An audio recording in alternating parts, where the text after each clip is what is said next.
بسم اللہ الرحمن الرحیم۔ السلام علیکم سامعین، کتاب بات کر کے دیکھتے ہیں، مصنف سراج احمد تنولی، انٹرویو شاہد جمیل احمد، آواز مجید احمد جئی۔ مجید احمد جئی آڈیو لائبریری کے تعاون سے آپ یہ انٹرویو سماعت کر رہے ہیں۔ شاہد جمیل احمد معروف افسانہ نگار، محقق، نقاد اور پنجابی و اردو شاعر ہیں۔ سیلف میڈ اور محنت پر یقین رکھتے ہیں۔ نیشنل بینک آف پاکستان میں بطور افیسر اپنے فرائض سر انجام دے رہے ہیں۔ مکالمہ نگار سراج احمد تنولی سے ان کی دلچسپ گفتگو ہوئی، آئیے سماعت کیجیے۔ آپ کب اور کہاں پیدا ہوئے؟ میری اصل طریق پیدائش 12 مئی 1969 عیسوی بوقت فجر بروز سوموار ہے، لیکن کاغذات میں میری طریق پیدائش 12 مارچ 1970 عیسوی درج ہے۔ میں گوجرانوالہ شہر سے 20-22 کلومیٹر جنوب مغرب میں واقع ایک چھوٹے سے گاؤں بھرائیاں میں پیدا ہوا۔ پہلے یہ گاؤں تحصیل گوجرانوالہ میں شامل تھا، لیکن بعد میں تحصیل کموکی میں شامل رہا اور آج کل تحصیل نوشہرہ ویرگاں ضلع گوجرانوالہ میں شامل ہے۔ اس وقت تو یہ گاؤں بڑا دور افادہ اور کم ترقی یافتہ تھا، بجلی نہیں تھی اور سڑکیں راستے کچے تھے۔ ابتدائی تعلیم کہاں سے حاصل کی؟ اپنی ابتدائی زندگی کے بارے میں کچھ بتائیں۔ ہمارے گاؤں میں گورنمنٹ پرائمری اسکول موضع برائیاں موجود تو تھا، لیکن اس کی کل عمارت ایک چھوٹے سے کمرے پر مشتمل تھی، جس میں بمشکل لکڑی کا ایک بڑا تختہ سیاہ، بمبا اسٹینڈ اور استاد صاحب کی کرسی میز کے سمانے ہی کی جگہ تھی، اور کسی دیگر شے کے رکھنے یا بیٹھنے کی گنجائش نہ تھی۔ کلاسیں جوڑ کنارے ایک ٹہنے والے قابل کیکر تلے ہوتی ہیں۔ خدا کا کرنا کہ جب ابھی میں دوسری جماعت میں تھا تو مون سون کی بارشوں میں سکول کی رہی سہی عمارت بھی بہہ گئی۔ انتظامیہ نے فیصلہ کیا کہ جب تک سکول کی عمارت کا کچھ بندوبست نہیں ہو جاتا تب تک سارے بچے ساتھ والے گاؤں موضع لدھیتا کے سکول میں پڑھنے جایا کریں۔ اس طرح ایک سال بیٹھنے کی بوری گھسیٹتا اس سکول جاتا رہا اور اگلے سال پھر واپس گاؤں کے سکول آ گیا۔ اللہ اللہ کر کے 5ویں کا امتحان پاس کیا اور 6ٹھی جماعت میں نے گورنمنٹ مڈل سکول ماڑی بھنڈرا میں داخلہ لیا اور مڈل سٹینڈرڈ کا امتحان 1983 عیسوی میں پاس کیا۔ بعد ازاں گورنمنٹ ملت ہائی سکول گوجرانوالہ شہر سے میٹرک کا امتحان 1985 عیسوی میں پاس کیا۔ شاہد جمیل احمد کی 2 جملوں میں تعریف کیسے کریں گے؟ میں ایک سیلف میڈ آدمی ہوں، مسلسل محنت اور جدوجہد پر یقین رکھتا ہوں۔ مجھے بنا بنایا شاید کچھ بھی نہیں ملا، بلکہ چھوٹی چھوٹی ضروریات زندگی کی باہم سے لے کر قدرے بڑی سہولیات کی دستیابی تک قدم قدم پر مشکلات کا سامنا رہا، لیکن ہمت نہیں ہاری۔ یہی میرا تعارف ہے اور یہی میری پہچان ہے۔ کن کن اداروں میں ملازمت کی؟ میں نے مارچ 1994 عیسوی میں زرعی یونیورسٹی فیصل آباد سے تعلیم مکمل کی۔ اپریل 1994 عیسوی میں نیشنل بینک آف پاکستان کو بطور افیسر جوائن کیا اور تب سے لے کر آج تک یہی ایک ملازمت اختیار کی جو آج بھی جاری ہے۔ آپ کا بہترین مشغلہ کیا ہے؟ باغبانی۔ مجھے فطرت کے مظاہر یعنی گھاس، پھول، پودے، پرندے بہت اچھے لگتے ہیں۔ کچھ تو میرا پس منظر دیہاتی ہے اور کچھ میری تعلیم زراعت کی ہے، جس کی وجہ سے مجھے باغبانی کا جنون کی حد تک شوق ہے۔ ادب سے اس قدر لگاؤ کی وجہ کیا ہے؟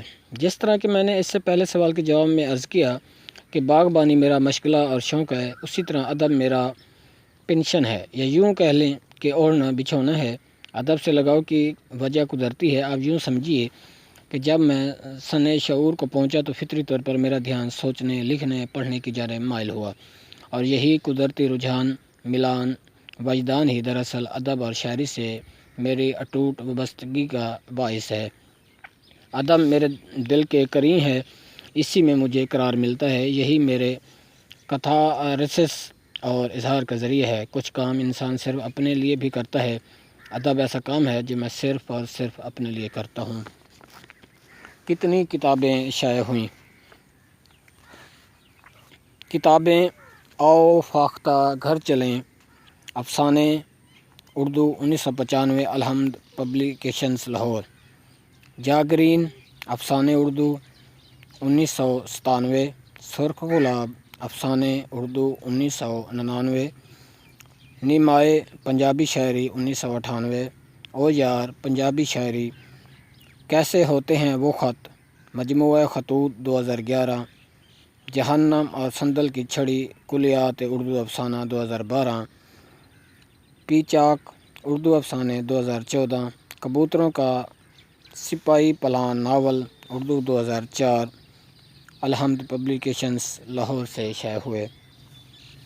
شاعری کا آغاز کب سے کیا؟ جب میں 7ویں یا 8ویں جماعت میں تھا تو دل ہی دل اور دماغ میں اکا دکا مصرعے اور اشعار موزوں کیا کرتا، گنگنایا کرتا۔ پھر 1984 میں جب میں 9ویں جماعت میں تھا، ایک روز باہر کے موسم میں پڑھائی کے لیے پھولوں کی کیاریوں اور روشوں کے پاس گھومتے پھرتے میں نے پہلی باقاعدہ نظم لکھی، جو یاد تو نہیں رہ سکی، البتہ اتنا یاد ہے کہ یہ باہر کے موسم بارے تھی۔ آپ کا لکھا ہوا پہلی دفعہ کس پلیٹ فارم سے شائع ہوا؟ 1986-87 کے دوران جب میں government boys college satellite town Gujranwala میں FSC کا طالب علم تھا، اس دوران میری کئی غزلیں نظمیں کالج کے ماہانہ رسالہ خبر و نظر میں شائع ہوئیں۔ میرا پہلا افسانہ بعنوان سنجوگ اسی کالج کے طلبہ میگزین مہک میں 1987 میں شائع ہوا۔ اب تک کتنے شعری مجموعے شائع ہوئے اور کن ناموں سے؟ اب تک میری پنجابی شاعری کے 2 مجموعے شائع ہوئے، پہلے کا نام نیمائے اور دوسرے کا نام او یار ہے۔ کتنے زیر طباع ہیں؟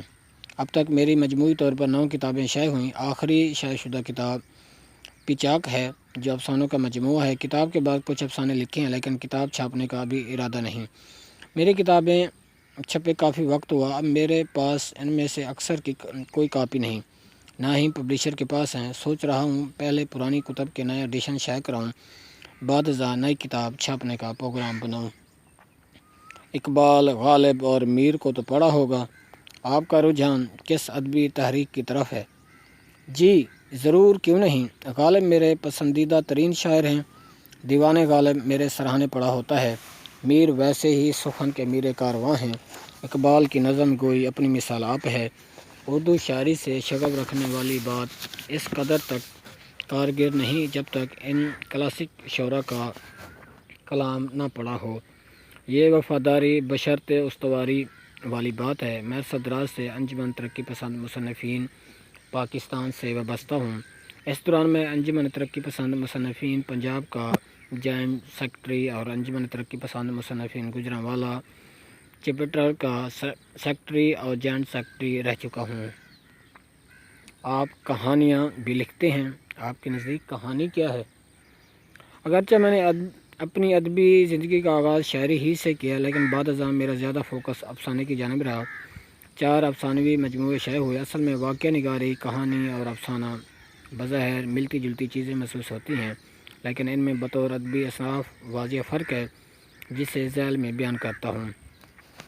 ویسے تو فکشن اور پھر افسانے جیسی صنف ادب کی تشریح و توضیح بذات خود ان معنیوں میں بھی ادق ہے کہ ان کا تعلق لکھنے اور بیان کرنے سے زیادہ سوچنے اور محسوس کرنے سے ہے۔ یہی وجہ ہے کہ اس ضمن میں درسی طور بیان کی گئی تمام تر تعریفیں مختلف اور نامکمل سمجھی جاتی ہیں۔ پھر یہ بات بھی ہے کہ لمحہ بلمحہ بدلتی ہوئی تخلیقات کی صورتحال اور فی زمانہ موضوعات بھی اس امر پر منتج ہیں کہ کوئی سکہ بند تعریف واضح نہ ہو کہ اس میں نئے امکانات کے در آنے کے در ہمیشہ وار ہیں۔ سو یہ بات تو طے ہے کہ اگر کوئی اس کی مکمل تعریف و تصویب کی کوشش کرے تو وہ بھی نامکمل اور تشنہ ہی رہے گی۔ ان تمام باتوں کے باوجود کوئی نہ کوئی بنیادی تجسیم و کرافٹ تو ایسی ضرور ہونی چاہیے جس کی بنیاد پر کسی تحریر کو کسی خاص صنف ادب میں شمار کیا جائے یا اسے دوسری اصناف ادب سے ممتاز کیا جا سکے۔ میرے نزدیک کسی واقعے کا بغیر تبدل بیان جو فقط واقعے بارے معلومات فراہم کرے واقعہ نگاری یا بیانی ہے۔ اسی طرح جب واقعے کو اس کے محدود سیاق و سباق میں ذرا صراحت کے ساتھ اس طرح بیان کیا جائے کہ اس میں قاری کی دلچسپی کا عنصر پیدا ہو جائے تو کہانی کی بنیاد بنتی ہے۔ اسی طرح اگر کہانی بیانیہ کے سحرکاری اور فسون کی حامل ہے اور قاری کی توجہ اپنی جانب مبذول کروانے کے ساتھ اس کے دل و دماغ کے کئی گوشے وا کرنے کی صلاحیت سے مالا مال ہے تو افسانے کی نئے بنیاد پڑنے کی نوید ہے۔ اب بھی بات چونکہ کافی پیچیدہ ہے، اس لیے میں ایک مثال کا سہارا لیتا ہوں۔ جیسے ہی بائی سندھی رومانوی لوک کہانی کا کردار اور اس کی محبوب کی آنکھیں چار ہوئیں، اس کی روحیں اس کے جسم پر پرواز کر گئیں۔ یہ واقعہ ہے۔ جیسے ہی بائی اور اس کی محبوب کی آنکھیں چار ہیں، انہوں نے وارفتگی سے ایک دوسرے کو گلے لگایا، ان کی آنکھوں سے آنسوں کی جھڑی لگ گئی اور اسی حالت میں انہوں نے اپنی جانیں افرین کے ثبوت کی۔ یہ کہانی ہے جب خوشی و غم یا پھر مایوسی و یقین اپنی ممکنہ حد سے بڑھ جاتے ہیں تو ہستی و نستی کی تفاوت مٹ جاتی ہیں اور حیات مات کے عقدہ ہے ادک انسان کے سامنے پوٹلی کی طرح کھل جاتے ہیں۔ ایسے ہی ایک عقدہ اس وقت کھلا جب دو محبت کرنے والے یعنی بائی اور اس کا محبوب آپس میں ملے۔ یہ افسانہ ہے۔ آج کل بہت سے ادیب قارئین کے نہ ملنے کا رونا روتے ہیں۔ کیا آپ کے ہاں بھی ایسا ہے؟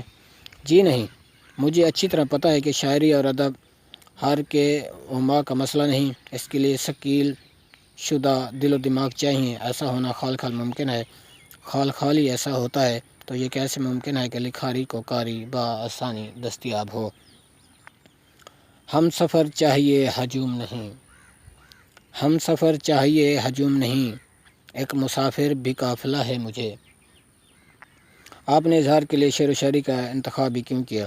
نہیں، ایسا نہیں ہے۔ میں نے اظہار کے لیے مختلف اصناف ادب کو اپنا ذریعہ بنایا، افسانے لکھے، مضامین لکھے، انشائیہ لکھے، غزلیں کہیں، نظمیں کہیں۔ دراصل بات یہ ہے کہ مختلف اوقات میں میرا مختلف چیزیں لکھنے کو دل کرتا ہے۔ اس حوالے سے مجھے جس صنف میں لکھنے کی ارج ہو اسی میں لکھتا ہوں۔ کیا کسی ادیب کا اپنی زندگی میں شہرت حاصل کر لینا بری بات ہے؟ نہیں، بالکل نہیں، بلکہ میں تو اس بات کا قائل ہوں کہ ادیب یا شاعر کو اس کی زندگی میں ہی پذیرائی ملنی چاہیے۔ جس طرح ہمارے ہاں اردو ادب انحطاط کا شکار ہے، اسی طرح ادیب، نقاد اور قاری بھی غیر جانبداری کا مظاہرہ کرنے اور جینوئن لوگوں کو عزت دینے سے قاصر ہیں۔ حکومتی سرپرستی میں چلنے والی ادبی اداروں کے لوگ ان کو ذاتی ملکیت کے طور پر چلا رہے ہیں۔ دریں حالات ادیب کو بر وقت عزت شہرت ملنا محال ہے۔ آپ اردو ادب کی کن شخصیات سے متاثر ہیں اور کیوں؟ بہت ساری ہیں۔ اگر یہ کہا جائے کہ جو ذرا جس جگہ پہ بھی ہے آفتاب ہے تو مبالغہ نہ ہوگا۔ البتہ شاعری میں میر و غالب اور فکشن نگاری میں مجھے قرۃ العین حیدر اور سعادت حسن منٹو نے متاثر کیا۔ شعر و شاعری میں کس سے متاثر ہیں جس سے آپ نے اصلاح لی ہو؟ جیسا کہ پہلے ذکر کیا، شاعری میں مجھے میر و غالب سب سے پسند ہیں۔ شاعری میں میرے استاد جن سے میں نے اصلاح لی ان کا نام علامہ خادم ہوشیار پوری ہے۔ انہوں نے قرآن پاک کا منظوم ترجمہ بھی کیا۔ شاعری میں بیانیہ کو آپ کس نظر سے دیکھتے ہیں؟ یہ اصطلاح میری نظر میں فکشن اور افسانے کے لیے زیادہ مشتمل اور کارگر ہے۔ دیگر مبادیات کے ساتھ بیانیہ کا اتار چڑھاؤ ہی کسی تحریر کو افسانے یا فکشن کی ذیل میں مشمول کرتا ہے۔ سوشل میڈیا پر بہت ساری شاعری لکھی جا رہی ہے، آپ کس نظر سے دیکھتے ہیں؟ سوشل میڈیا پر ہر طرح کی شاعری لکھی اور پوسٹ کی جا رہی ہے، لیکن جو لوگ شاعری سے مس رکھتے ہیں ان کے لیے اچھی اور بری شاعری کے مابین فرق کرنا مشکل نہیں۔ ایسا کچھ جو آپ لکھنا چاہتے ہیں اور لکھ نہیں پا رہے، اس میں تو کوئی شک نہیں کہ ہر تخلیق کی اس کے تخلیق کال کے لیے اپنی الگ تشفی اور تسلی ہوتی ہے، لیکن میرے ساتھ معاملہ یہ ہے کہ میں جو بھی لکھتا ہوں بہت جلد مجھے اس سے بہتر لکھنے کی لگن اور دھن لگ جاتی ہے اور یوں سفر کٹتا جاتا ہے اور لگتا ہے جیسے اس کی کوئی انتہا یا مقام اتصال نہیں۔ ایسا کوئی کام جو آپ کرنا چاہتے ہیں اور کر نہیں سکتے؟ ہاں، میں دلی طور پر فلاح عامہ اور خدمت انسانیت کے کام عملی طور پر اپنے ہاتھوں سے سر انجام دینا چاہتا ہوں، لیکن اپنی مصروفیات، وسائل کی کمی اور وقت کی کمی کی وجہ سے کر نہیں پاتا، جس کا مجھے رنج ہے۔ اگر آپ ادیب نہ ہوتے تو آج کیا ہوتے؟ بہت دلچسپ سوال ہے۔ ایک وقت تھا، یعنی زمانہ طالب علمی، جب مجھے اکثر یہ گمان گزرتا کہ اگر میں اردو ادب کا استاد ہوتا تو بہت اچھا شاعر اور ادیب ہوتا کہ یہ لوگ سدا علم و ادب سے متعلق ہونے کی بنا پر ادب و شاعری تخلیق کرنے کے بہتر مواقع کے حامل ہوتے ہیں، جبکہ مجھے ان دنوں سائنس کے مضامین پڑھتے پڑھتے اور میرا زیادہ وقت میری اسی پڑھائی میں صرف ہوتا۔ لیکن جلدی مجھے یہ احساس ہوا کہ شاعری اور ادب دراصل بوریت کے رد عمل کے طور پر تخلیق پاتے اور ان کی تخلیق کے لیے اردو ادب کا استاد ہونا لازمی شرط نہیں، بلکہ ان کا تعلق انسان کے انفرادی مطالعہ، مشاہدے اور سب سے بڑھ کر زندگی کے مجاہدہ اور تخلیقی وجدان سے ہے۔ لہٰذا میں نے بعد ازاں انہیں بنیادوں پر لکھنا پڑھنا شروع کیا جو ہنوز جاری ہے۔ پھر بھی اگر مجھے اس سوال کا دو ٹوک جواب دینا ہی پڑے تو میں کہوں گا کہ اگر میں ادیب نہ ہوتا تو غالباً انگریزی ادب کا استاد ہوتا کہ ایف اے سی کے بعد میں نے بی اے انگلش لٹریچر میں داخلہ بھی لیا تھا، لیکن پھر چند ماہ بعد FSC کی بنیاد پر میرا زرعی یونیورسٹی میں داخلہ ہو گیا، جہاں سے میں نے ایگریکلچر انٹومالوجی میں MSc آنرس MPhil تک تعلیم مکمل کی۔ مزے کی بات بتاؤں، میں نے اردو یا انگریزی ادب بطور سلیبس کبھی نہیں پڑھا، سوائے چند لازمی مضامین کے، اور بنیادی طور پر بیالوجیکل سائنسز ہی میرے زیر مطالعہ رہی اور آج بھی ہیں، لیکن اس کے ساتھ ساتھ میں نے اپنے تئیں شوق کی غرض سے اردو، انگریزی، پنجابی ادب کا مطالعہ کیا۔ کیا ہمارے ہاں آج کل معیاری شاعری لکھی جا رہی ہے؟ کچھ خالی خولی شوقیہ لوگوں کو چھوڑ کر کہ سنجیدہ ادب جس کا مسئلہ ہے ہی نہیں، ہمارے ہاں آج کل سکہ شاعری ہو رہی ہے، جس کا بادی نظر میں مطلب معیاری شاعری ہی ہے، لیکن شاعری ہو یا افسانہ، اس کی تخلیق کا خام مال دراصل وہ خارجی اور ظاہری حالات و واقعات ہیں جو کمال انگیز کے طور پر تخلیق کار کے وجدان پر اثر انداز ہوتے ہیں اور نتیجتاً ان کے رد عمل کے طور پر لکھاری کا داخل اور باطن شاعری اور ادب کے دیگر اصناف تخلیق کرتا ہے۔ میں مثال دیتا ہوں کہ پچھلے 2-3 عشروں سے افریقہ میں تخلیقی طور پر زبردست شاعری اور نظمیں تخلیق ہوئیں، کیونکہ وہاں کے معاشی، معیشتی، سیاسی حالات تخلیق کاروں کو بہت زیادہ ابھارتے رہے۔ اسی طرح برصغیر میں جنگ آزادی اور بعد ازاں مغلوں کے زوال اور پھر ہندوستان کی تقسیم تک کے واقعات کے دوران بہترین ادب تخلیق ہوا۔ اس کا مطلب خدا نخواستہ یہ بھی نہیں کہ حالات لامحالہ خراب ہی ہوں گے تو اچھی شاعری ہوگی، کہ شاعر اور ادیب معاشرے کے حساس رکن کے طور پر اپنے ارد گرد انسانوں کے دکھ درد محسوس کرتا اور انہیں شاعری اور فکشن کی زبان عطا کرتا ہے۔ ایک ادیب کی حیثیت سے آپ سی پیک کو کس نظر سے دیکھتے ہیں؟ یہ کائنات ابھی نہ تمام ہے شاید، یہ کائنات ابھی نہ تمام ہے شاید، کہ آ رہی ہے دمادم صدائیں کن فیکون۔ مسلسل تغیر و تبدل کائنات اور زندگی کا عمومی خاصہ ہے، اور آنے والا وقت اور زمانہ اپنے ساتھ بہت ساری سماجی، سیاسی، معاشرتی تبدیلیاں لے کر آتا ہے، اور وہی قومیں اور وہی لوگ ان تبدیلیوں سے کامیابی کے ساتھ نبض آزما ہو پاتے ہیں جو پہلے سے عقلی و شعوری طور پر ان کا ادراک کرتے ہوئے زندگی کے مختلف شعبوں میں اپنے آپ کو بطور قوم یا ملک تیار کرتے ہیں۔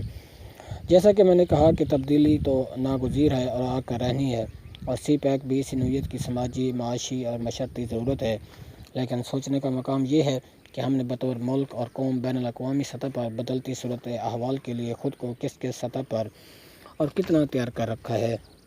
ذرائع مواصلات اور آمد و رفت کی بیشبہ ترقی کے باعث پوری دنیا ایک گلوبل ولیج بن چکی ہے، تو ہم اپنے آپ کو کیسے الگ تھلگ رکھ سکتے ہیں؟ سی پیک کا معاملہ میری دانست میں ہر دو پہلوؤں کا حامل ہو سکتا ہے، یعنی مثبت بھی اور منفی بھی۔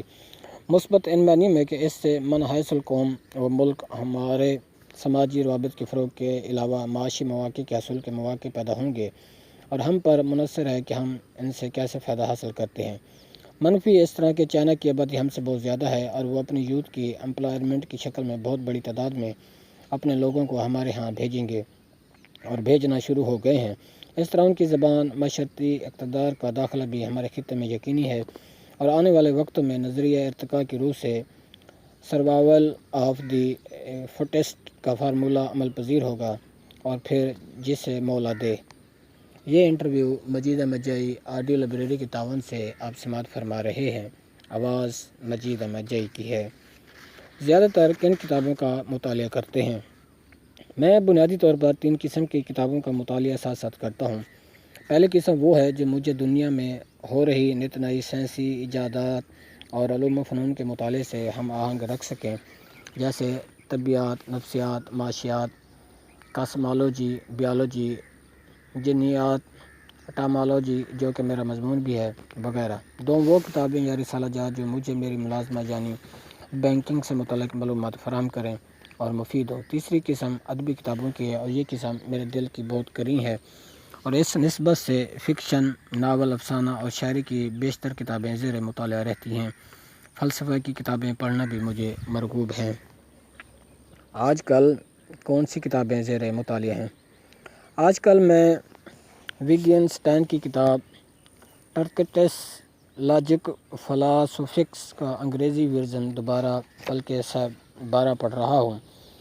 اس کتاب کا دیباچہ برٹرینڈس نے لکھا ہے، اور کیا خوب لکھا ہے۔ یہ کتاب سائنسی موضوعات کی فلسفانہ مشغافیوں اور مباحث سے متصف ہے اور پڑھنے سے تعلق رکھتی ہے۔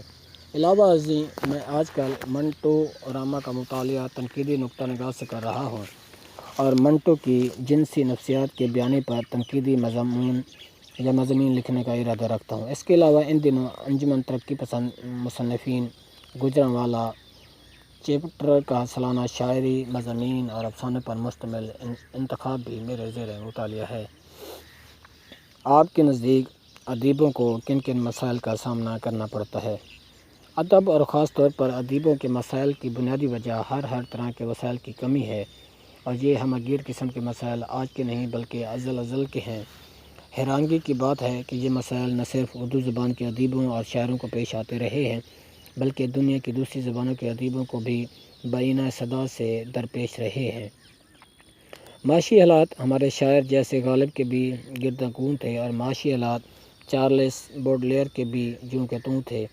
کتاب چھپوانے کا مسئلہ ایڈگر الین پو جیسے ادیب کو بھی تھا، اور کتاب چھپوانا ہمارے ادیب کا بھی مسئلہ رہا ہے اور آج بھی ہے۔ وقت کے ساتھ یورپ اور امریکہ میں شاعر اور ادیب کے حالات کچھ بہتر ہوئے ہیں اور ان کو ان کی تخلیقات کا عوض معاوضہ ملنے لگا ہے، لیکن ہمارے ہاں صورتحال بہت خراب ہے کہ ایک تو شاعر یا ادیب تخلیق کا جوخم برداشت کرتا ہے اور پھر اس کو سامنے لانے کے لیے اس کے پاس ذرائع نہ ہیں۔ ادیبوں کو پہلے سے پیسے دے کر کتابیں چھپوانے پڑتی ہیں، جو تکلیف دہ بات ہے۔ ان سب حالات کے ہوتے ہوئے بھی ہمارا شاعر یا ادیب کسی نہ کسی طرح اگر ادب سے جڑا ہوا ہے تو یہ سراسر ادب اور شاعری سے اس کے لگاؤ اور محبت کے نتیجے کے سوا نہیں۔ حکومت کو چاہیے کہ ایسے قوانین بنائے کہ کوئی مدیر اور پبلشر لکھاری کو اوزانہ کی ادائیگی کے بغیر اس کی تخلیق کو شائع نہ کرے۔ شاعر اور ادیب بھی اس نقطے پر متحد ہوں کہ کوئی مفت میں ان کی نگارشات شائع نہ کرے، ورنہ آپ جانتے ہیں کہ ساغر صدیقی کا کیا انجام ہوا، مشتاق کاملانی کا کیا حشر ہوا۔ شاعروں و ادیبوں کی معاشی کس ممپسری کی سینکڑوں مثالیں ہمارے سامنے ہیں۔ شاعر انتہائی حساس ہوتے ہیں، ہر چیز کو حساسیت سے دیکھتے ہیں۔ آپ معاشرے کے کن مسائل پر زیادہ حساس ہیں؟ میں یہ سمجھتا ہوں کہ شاعر اور ادیب بھی انسان ہوتے ہیں اور ان کی حساسیت کا معاملہ اور اس کا تناسب بھی کم و بیش عام انسانوں جیسا ہوتا ہے۔ میرا مطلب یہ ہے کہ حساسیت کے ریشو اور لیول مختلف شاعروں اور ادیبوں میں مختلف ہوتا ہے۔ جس حساسیت کی جانب آپ کا اشارہ ہے اس کا زیادہ تر تعلق تخلیق کاروں کے وجدان سے ہے، لیکن اس بابت میرا مشاہدہ اور تجربہ ذرا مختلف ہے کہ بہت سارے ادیب اور شاعر بعض اوقات عملی طور پر عام درجے کے لوگوں سے بھی کم حساس بلکہ بے حس واقع ہوتے ہیں، اور ان میں تقریباً تمام عیوب شرعی بدرجہ اتم پائے جاتے ہیں، لیکن وہ شاعر اور ادیب تو بہرحال ہیں۔ اس لیے وثوق سے کچھ کہنا انتہائی مشکل ہے کہ جو شاعر اور ادیب ہوگا وہ لازمی حساس بھی ہوگا۔ سارا شگفتہ کو برباد کرنے والے بھی شاعر اور ادیب ہی تھے۔ اس لیے میں تو یہی کہوں گا کہ معاشرتی حساسیت اور حیثیت کے حوالے سے دیگر انسانوں کی طرح شاعروں اور ادیبوں کا بھی اللہ ہی حافظ ہے۔ یہ انٹرویو مجید احمد جئی آڈیو لائبریری کے تعاون سے آپ سماعت فرما رہے ہیں۔ آواز مجید احمد جئی کی ہے۔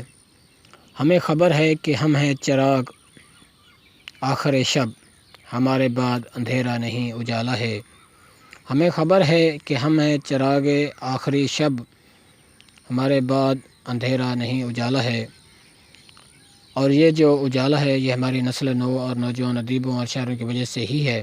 اس میں کوئی شک نہیں کہ کمپیوٹر، انٹرنیٹ، موبائل کے فروغ کی وجہ سے نئے لکھنے والوں کی جدید علوم فنون تک رسائی بہت بڑی ہوئی اور فوری قسم کی ہے، لیکن یہ بھی مد نظر رکھنا چاہیے کہ ان ذرائع پر بیشتر معلومات غیر تصدیق شدہ اور کچرا نوعیت کی ہے، اور ضروری ہے کہ نئی نسل اس مکس سے کام کی اشیاء تلاش کر سکے، جس کی وجہ سے کتاب سے رشتہ و تعلق قائم رکھنا ضروری ہے۔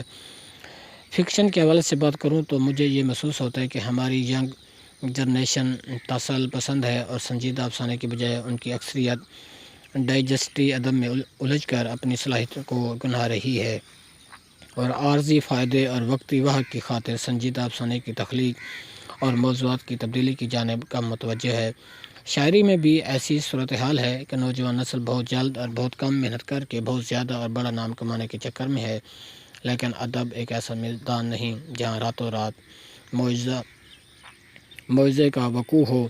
یہاں تو بڑے صبر، بڑے انتظار کا معاملہ ہے، لیکن نئی نسل کو نام وغیرہ کی جلدی ہے اور یہ بات باعث تفات ہے۔ یہ جواب نئی نسل کے بارے میں آپ کیا کہنا چاہیں گے؟ ان میں ادب، شعر و شاعری کہنے کے امکانات موجود ہیں کے حوالے سے دیا گیا ہے۔ نوجوان ادیبوں و شاعروں کے لیے کوئی پیغام تو یہی ہے کہ نوجوان ادیب اور شاعر صحیح تحمل برداشت سے کام لیتے ہوئے محنت کریں اور اپنا مطالعہ مشاہدے میں نت نئے بدلتے حالات کے مطابق ضروری اضافہ کرتے چلے جانے کے ساتھ اپنی تخلیقات کا معیار بلند کریں، نہ کہ اپنی بہترین صلاحیتوں کو فی زمانہ تعلقات بڑھانے اور وقتی اور عارضی فوائد کی بھینٹ چڑھانے میں لگے رہیں۔ اگر واقعی ان کی تخلیقات قابل ذکر ہوئیں تو زمانہ خود ان کے کام کی تلاش و توصیف کرے گا، ورنہ یہ زندگی کا سفر رائگاں تو ہے۔ سرگرم نیوز کی ادبی کاوشوں کو آپ کس نظر سے دیکھتے ہیں؟ میں اس سے قبل بھی آپ اور دیگر ادیب دوستوں کے توسط سے سرگرم نیوز کی ادبی کاوشوں کا ادراک رکھتا ہوں۔ کچھ انٹرویو میرے نظر سے گزرے ہیں اور میں یقین سے کہہ سکتا ہوں کہ یہ ادبی طور پر بلند معیار کی حامل کاوشیں تھیں، جس کے لیے میں آپ کو اور آپ کی پوری ٹیم کو مبارکباد اور تحسین پیش کرتا ہوں۔ بلا شبہ آپ لوگ اس ضمن میں اپنا مثبت اور قابل ذکر حصہ ڈال رہے ہیں۔ یہ انٹرویو جئی آڈیو لائبریری کے تعاون سے آپ سماعت فرما رہے تھے۔ آواز مجید احمد جئی کی تھی۔ اللہ حافظ۔